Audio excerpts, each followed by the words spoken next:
બોલો સદગુરુદેવની. બધા ભાઈઓએ મનુષ્ય જન્મને સફળ કરવા માટે ઘણી સૌની મતિ અનુસાર આધ્યાત્મિક જ્ઞાન પીરસ્યું છે. તો એમાંથી જેટલું લેવાય એટલી લેવાની તક આપણને કુદરત મહારાજે આપી છે. તો મનુષ્ય જન્મ કેવો છે કે દુર્લભા મનુષ્ય દેહો દુર્લભા તત્વદર્શનમ દુર્લભા સહજા અવસ્થા સદગુરુ હિ કૃપા વિના. મનુષ્યને જ્યાં સુધી કોઈ સમર્થ ક્ષોત્રિય અને બ્રહ્મનિષ્ઠ સદગુરુનું શરણ ન મળે ત્યાં સુધી આ મનુષ્ય જન્મની કિંમત આપણને સમજાય નહીં. કબીર સાહેબે એની વાણીમાં ગાતા એમ વર્ણ્યું કે મનુષ્ય દેહી હે મહાપદારથ હે પારસ ખાણી. મનુષ્ય દેહી હે મહાપદારથ હે પારસ ખાણી. કહત કબીરા સુનો ભાઈ સાધુ કે આ વાત કોઈ સંત જવરલે જાણી. કોઈ વિરલા એવા નીકળ્યા કે આ વાત કઈ વાત કે શા માટે આવ્યો સંસારમાં તેનો કરી લે આજ વિચાર. શા માટે આવ્યો સંસારમાં તેનો કરી લે આજ વિચાર. આ નરદેહ તુંજને ફરીને નહીં વળે વારંવાર. કુદરત મહારાજે આપણને આ મનુષ્ય દેહ આપ્યો તો શા માટે સંસારમાં આવ્યો એનો પ્રશ્ન કર્યો. તો જગતગુરુ શંકરાચાર્યએ મનુષ્ય જન્મના 3 મહત્વ ભાગ્ય વર્ણવ્યા કે મનુષ્યનો જન્મ આપણને ક્યારે મળે અને મળ્યા પછી એનું કેટલું મહત્ત્વ છે, કેટલું એનામાં તાત્પર્ય છે અને એ દીપાવવા માટે આપણે શું કરવું જોઈએ. તો અનંત જન્મના પુણ્યો જ્યારે ભેગા થાય, અનંત જન્મના પુણ્યો 1 2 2 5 કે 5 25 નહીં પણ અનંત જન્મના પુણ્યો જ્યારે ભેગા થાય ત્યાં આપણને એક વખત મનુષ્યનો જન્મ મળે. 84 લાખ યોની ફરતા આપણે હવે 1 લાખ 2 લાખ કે 5 લાખ ગણવા હોય તો દિવસોના દિવસો ગણીએ. આ તો 84 લાખ યોની ફરતા આપણને એક વખત મનુષ્ય જન્મ મળે. જગતગુરુ શંકરાચાર્યએ પહેલું મહત્વ ભાગ્ય એ વર્ણવ્યું કે તમને મનુષ્યનો જન્મ મળે. બીજું મહત્વ ભાગ્ય એ કે કોઈ એવા સમર્થ માત પિતાને ત્યાં, ભક્તિશાળી માત પિતાને ત્યાં તમારો જન્મ થાય, જેથી બાળપણમાં આ ભક્તિના મૂલ્યોની સમજણ આપણને મળે. ત્રીજું મહત્વ ભાગ્ય એ કે મનુષ્ય જન્મ મળ્યો, સમર્થ ભક્તિશાળી માત પિતાને ત્યાં આપણો જન્મ થયો. અને ત્રીજું મહત્વ ભાગ્ય એ કે કોઈ એવા બ્રહ્મનિષ્ઠ અને ક્ષોત્રિય સદગુરુનું આપણને શરણ મળે. આપણે એમ કહીએ કે ભાઈ ગુરુની શું જરૂર છે. આપણે એક નુગરાની ગાળ બેસાડવા માટે, મટાડવા માટે આપણે ગુરુ કરવા જોઈએ, પણ એવું નથી. એના માટે આપણે એક નાનકડું એવું દૃષ્ટાંત જોઈએ કે ઘડીક સાંભળો પછી વાતો કરશો. ઘડીક વાર સાંભળો. એક સાધુ ફરતા ઘરે ભિક્ષા ઉઘરાવે અને એમ બોલતા જાય કે ભાઈ રામ નામ લ્યો, રામ નામ લ્યો, રામ નામ લ્યો, રામ નામથી ભવબંધન તૂટે. હવે ફરતા એક મોટા વેપારીને ઘરે આવી સીડ્યા અને આ શબ્દો બોલ્યા કે ભાઈ રામ નામ લ્યો, રામ નામ લ્યો, રામ નામથી ભવબંધન તૂટે. હવે વેપારીને ત્યાં પાંજરામાં એક પોપટને પૂરેલો, એને આ શબ્દો સાંભળ્યા એટલે સાધુ એમ બોલ્યા કે ભાઈ રામ નામ લ્યો, રામ નામ લ્યો, રામ નામથી ભવબંધન તૂટે. એટલે પોપટ બોલ્યો કે બાપુ આ તમે ખોટું બોલો છો, જૂઠું છે. કે કેમ પણ? કે ભાઈ રામ નામથી ભવબંધન તૂટે.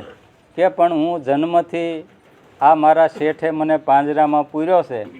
સવારથી સાંજ સુધી મને જેટલા આવતા જાતા મારા પિંજરા પાસેથી પસાર થાય એ બધા મને રામ નામ બોલાવે છે, પણ મારું બંધન તો આ પિંજરાનું છૂટતું નથી અને તમે તો ભવબંધન તૂટવાની વાત કરો છો. એટલે સાધુએ એમ કીધું કે પણ તે ગુરુ કર્યા છે, કે પણ એમાં ગુરુ શું કરવા, કે ગુરુ કરે મરે તો તરે. એટલે પોપટે વિચાર્યું કે પણ હું આ બંધનમાં છું, હું ક્યાં ગુરુને ગોતવા જાઉં. એટલે તમે એક કામ કરો, મારે આ બંધનમાંથી છૂટવું છે, એટલે તમે મારા ગુરુ થાવ. એટલે કે પણ હું તારો ગુરુ તો થાઉં, પણ હું જેમ કહું એમ તારે કરવું પડે તો બંધન તૂટે.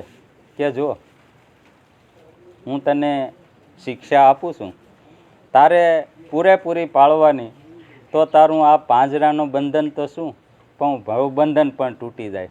કે બોલો, કે તારા શેઠ, આ બધા નોકરિયાત, આ ઘરના સભ્યો રાત્રે જ્યારે તને 11 વાગ્યે બધાય રામ નામ બોલાવી અને સૌ પોતપોતાના રૂમમાં સૂવા વયા જાય, તારે ત્યારે જે કાંઈ ખાવું પીવું હોય એ ખાઈ લેવાનું, અને એ ઉઠે એ પહેલાં તારે હું તને જે કાંઈ શિક્ષા કહું છું એ પ્રમાણે તારે અનુકરણ કરવાનું.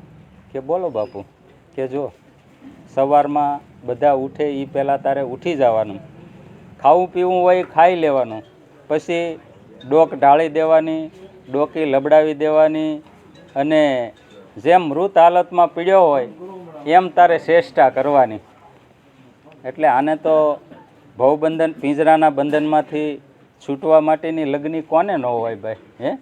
એટલે બધાય 11 વાગ્યે પોપટને રામ નામ બોલાવી અને સૂઈ ગયા. સવારમાં વહેલા 5 વાગ્યે શેઠ ઉઠ્યા. એટલે અને બધાને ટેવ એવી કે જેવા બધા ઉઠે એટલે સીધા પોપટ પાસે જાય અને એને રામ નામ બોલાવે, અને જેમ જેમ ઉઠતા જાય એમ રામ નામ બોલાવી અને બધાના નિત્યક્રમ પ્રમાણે પોતાના કાર્યમાં ઘૂંસવાઈ જાય. એટલે શેઠ સવારમાં વહેલા 5 વાગ્યે ઉઠ્યા, પોપટ પાસે ગયા. એટલે જોયું તો પોપટે પાંખો લબડાવી દીધી, ડોક ઢાળી દીધી, પગ લબડી ગયા, આવી ચેષ્ટા કરી નાખી. એટલે શેઠે આવીને રામ નામ એવો શબ્દ બોલ્યા, પણ પોપટ કાંઈ હલ્યો નહીં. એટલે શેઠને એમ થયું કે આપણે 11 વાગ્યે જ્યારે સૂતા ત્યારે પોપટને તો બોલાવીને સૂતા હતા કે રામ નામ બોલો, રામ નામ બોલો. એટલે પોપટ કાંઈ બોલ્યો નહીં. એટલે શેઠે તરત એના છોકરાને બૂમ પાડી, પેલા છોકરા અહીંયા આવી, તો આપણે 11 વાગ્યે સૂતા ત્યાં આ પોપટ તો આપણે રામ નામ બોલાવી અને સૂતા હતા, અને રાતમાં શું થઈ ગયું?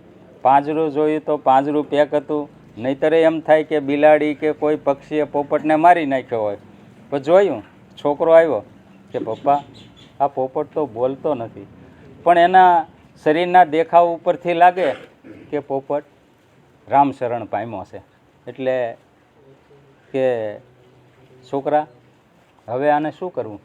કે પપ્પા જેના શરીરમાં પ્રાણ ન હોય એને કોણ રાખે ભાઈ કોઈ? આપણે 5 મિનિટ કે 10 મિનિટ કે વધારે વાર લાગે તોય આપણે બધા એમ કહેતા હોઈએ કે ભાઈ હવે શું વાર છે, હે? આપણા પરિવાર સાથે એટલા બધા ગાઢ સંબંધોથી આપણી સાથે રહેતા હોય, પણ આ દેહમાંથી આ બોલણહાર પુરુષ, આ પરમાત્મા, હે,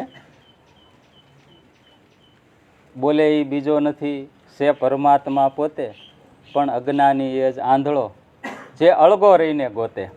એટલે શેઠે છોકરાને કીધું કે છોકરા હવે તું આને છે ને ફળીમાં નાખીએ. એટલે છોકરો પિંજરું લઈ અને ફળીમાં નાખવા ગયો.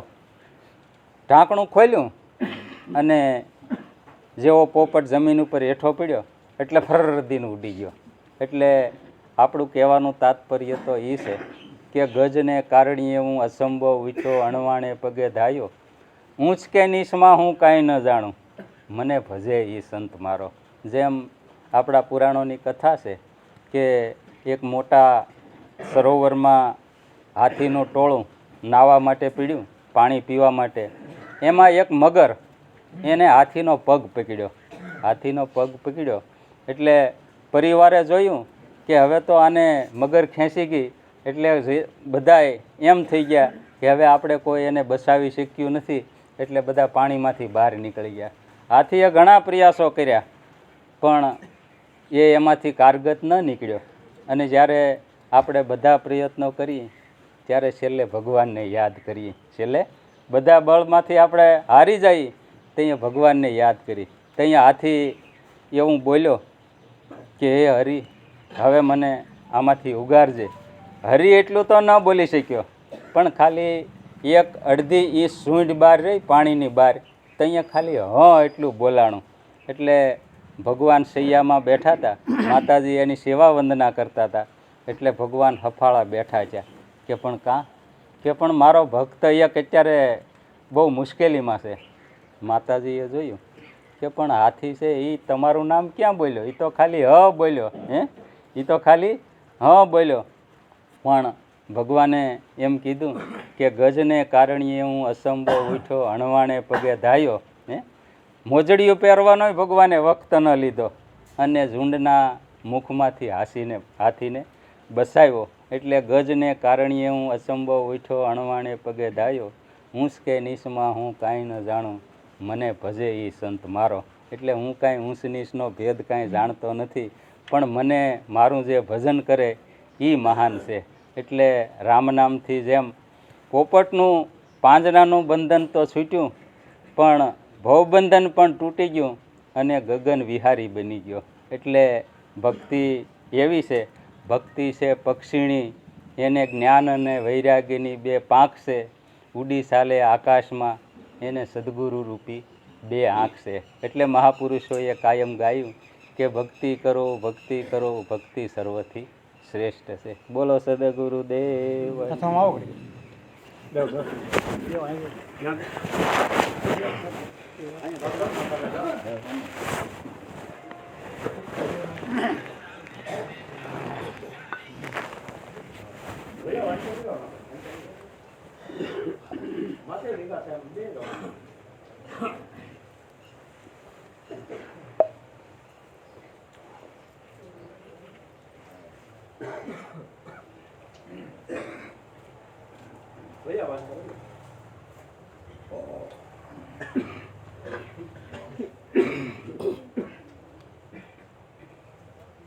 રઘુકુળ ભૂષણ રામનું ગાદી તણું મૂરત હશે, આજ્ઞા પિતાની પાળવા એને વિકટવન જાવું પડ્યું.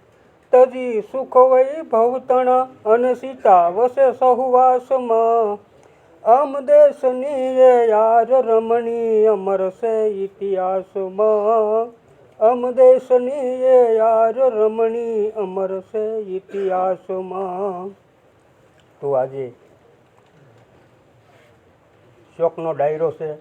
શોક મુક્ત કરવા માટે ભાઈઓ, બહેનો, વડીલો, કુટુંબજનો દરેક દુઃખમાં ભાગ લેવા માટે અને મીઠા મોઢા પણ કરવા માટે, કારણ કે આપણે પરંપરાનો જે રિવાજ છે તો અહીંયા મતિ અનુસાર બધાએ ઇતિહાસની વાતો ઘણી બધી આપણને સમજાવી કરી, બહુ સારી.